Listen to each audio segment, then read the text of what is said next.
Question. Alusi, I'm in Asia and I can't find Nzu anywhere. No, I think if you can't find Nzu in the country you are in, go lu chalk, go lu white chalk. The main thing is your tongue to be expressing obiocha, kena atoya, kena atunzu, while tossing it. That's the core of it. 2. Ana-ekuzi go for ana adiba agwa mmadu no it well also jijucha onwegi. Etwanzu, you were twaedu. You're in the order, which makes sense, and it has a bit of a history from Christianity as well, because everyone other is better in Christianity.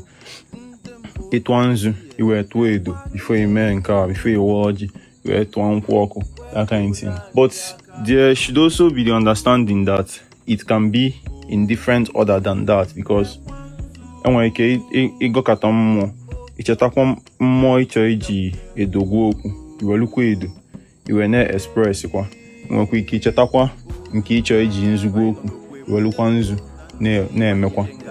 I realized this today when I was using Holy Ezumezu video, the visualizer I shot.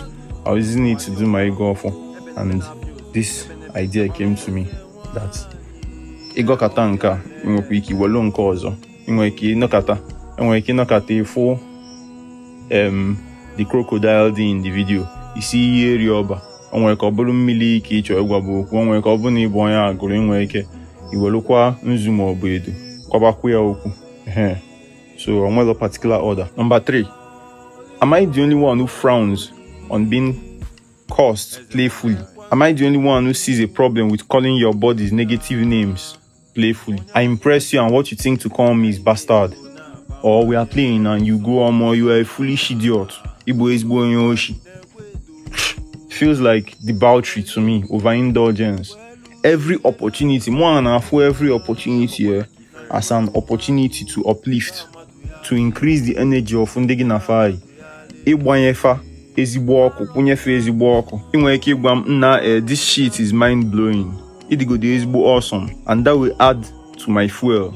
Add an inch to my imako. I'll stand in the mirror and repeat what you told me and I will be elevated over again. But you choose to reduce my energy, curse me playfully. Okay, it's just vibes, Abi. Kanujwagi.